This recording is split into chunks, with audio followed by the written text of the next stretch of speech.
आज के दिन मंगलवार को सुने हनुमान जी की व्रत कथा और पूजा के बारे में, जो पूरी दुनिया में सबको सच्चा सुख और शांति देते हैं। हनुमान जी को बल, बुद्धि, विद्या और शौर्य का देवता माना जाता है। वे राम के परम भक्त और वानर गण के नायक हैं, जिनके दिल में भक्ति और श्रद्धा का अगाध सागर होता है। उन्हें हनुमान जी अवश्य आशीर्वाद देते हैं। खासकर मंगलवार के दिन हनुमान जी की पूजा बेहद प्रभावशाली मानी जाती है।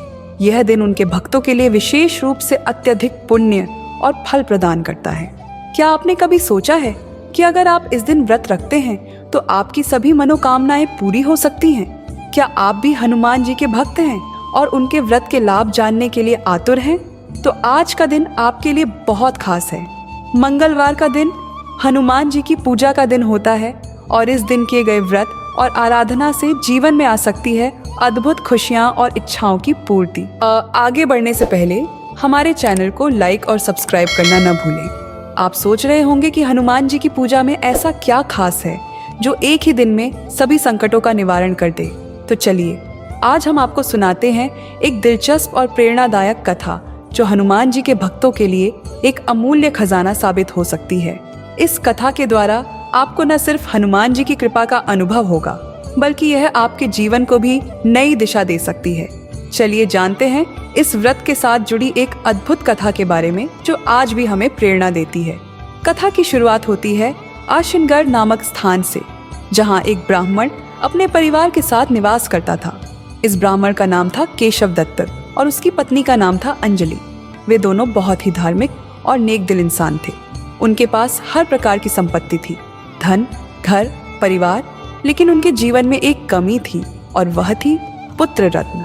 उनकी संतान की कमी उनके लिए एक बड़ा दुख था, क्योंकि एक पिता के लिए अपने बेटे या बेटी का आशीर्वाद प्राप्त करना सबसे बड़ी खुशी होती है। वह दोनों संतान प्राप्ति के लिए हनुमान जी की पूजा करते थे, क्योंकि हनुमान जी को बल, बुद्धि और विद्या के दाता माना जाता है। वे दोनों हर मंगलवार को पूरी श्रद्धा और निष्ठा के साथ हनुमान जी का व्रत रखते थे। हनुमान जी के प्रति उनकी भक्ति बहुत ही गहरी थी, लेकिन फिर भी उनकी संतान प्राप्ति की कामना पूरी नहीं हो रही थी। उन्होंने अपनी भक्ति को छोड़ने का नाम नहीं लिया। हनुमान जी के प्रति श्रद्धा और निष्ठा बढ़ती चली गई। उन्होंने मन में ठान लिया कि अब कोई भी कारण उन्हें अपनी इच्छा से भटका नहीं सकता। एक दिन केशव दत्त ने तय किया कि वह अपनी पत्नी अंजलि से अलग होकर हनुमान जी की अधिक तपस्या करने जंगल में जाएंगे। उन्होंने सोचा कि शायद अगर वह अकेले हनुमान जी की पूजा करेंगे तो उनकी कोई विशेष इच्छा पूरी हो सकती है। इस समय अंजलि ने एक संकल्प लिया कि वह अपने पति के चले जाने के बाद भी हर मंगलवार का व्रत विधिपूर्वक करेगी और हनुमान जी से अपनी संतान की कामना पूरी करने की प्रार्थना करेगी। यह दोनों दंपत्ति संतान की प्राप्ति के लिए नियमित रूप से मंगलवार का व्रत रखते थे, लेकिन वे चाहते थे कि हनुमान जी उन्हें जल्दी ही आशीर्वाद दे दें। एक मंगलवार अंजलि के साथ कुछ ऐसा हुआ जिसकी कल्पना भी उसने कभी नहीं की थी। उस दिन किसी कारणवश वह हनुमान जी को भोग अर्पित नहीं कर पाई। वह पूरी तरह से व्रत में व्यस्त थी और सूर्यास्त के बाद बिना भोजन किए सो गई। अंजलि ने निश्चय किया कि वह अगले मंगलवार तक हनुमान जी को भोग लगाए बिना खाना नहीं खाएगी। उसने पूरी दृढ़ता के साथ इस व्रत को अपनाया। इस तरह 6 दिन वह बिना कुछ खाए पिए भगवान की भक्ति में लीन रही। वह इतनी भूखी प्यासी हो गई कि उसका शरीर कमजोर पड़ने लगा, लेकिन वह अपने व्रत को पूरी तरह से निभाना चाहती थी।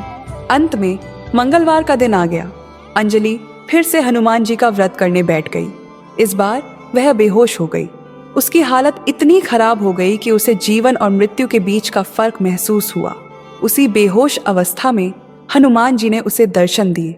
हनुमान जी ने कहा, पुत्री, तुम्हारी निष्ठा और भक्ति ने मुझे बहुत प्रसन्न किया है। तुम्हारी मनोकामना अब पूरी होगी। तुम एक सुंदर और योग्य पुत्र प्राप्त करोगी।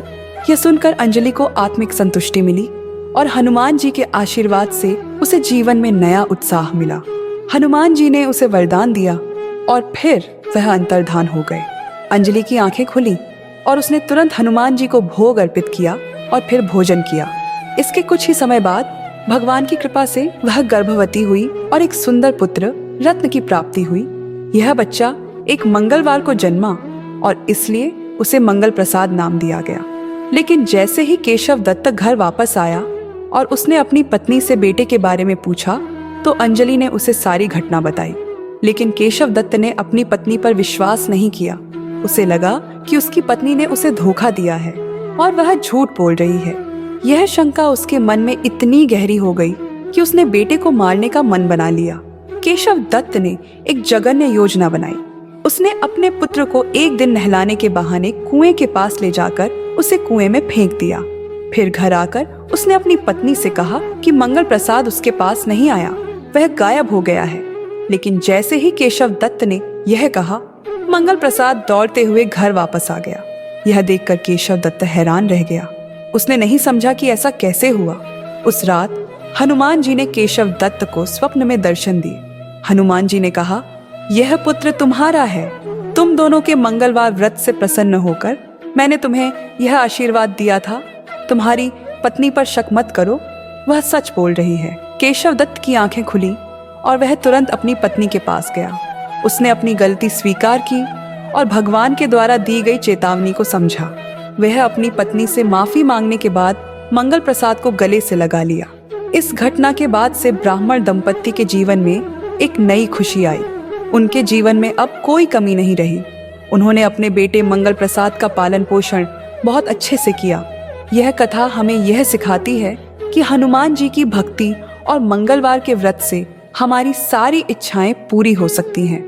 जो लोग पूरे निष्ठा और श्रद्धा से मंगलवार का व्रत रखते हैं, उनके जीवन में हमेशा सुख शांति और समृद्धि बनी रहती है। हनुमान जी अपने भक्तों की सभी इच्छाओं को पूर्ण करते हैं और उन्हें अपने आशीर्वाद से जीवन में सफलता और खुशियां देते हैं। हनुमान जी की भक्ति से केवल संतान ही नहीं बल्कि हर प्रकार की समस्या का समाधान मिलता है। यदि हम सच्चे दिल से हनुमान जी का व्रत करते हैं तो भगवान हमारी सभी मनोकामनाओं को पूरी करते हैं। यह कथा हमें यह भी सिखाती है कि हमें कभी किसी पर शक नहीं करना चाहिए और भगवान पर विश्वास रखना चाहिए। जो भी इस कथा को सुनते हैं और मंगलवार का व्रत करते हैं, उन्हें हनुमान जी की कृपा जरूर प्राप्त होती है और उनकी जीवन की सभी समस्याएं दूर हो जाती हैं। हनुमान जी की भक्ति से दुनिया की हर खुशी मिलती है। अगर आपको यह वीडियो पसंद आई है तो कृपया सब्सक्राइब करें, लाइक करें और शेयर करें ताकि और लोग भी इसका लाभ उठा सके। आपका समर्थन हमें और भी अच्छा कंटेंट बनाने के लिए प्रेरित करता है।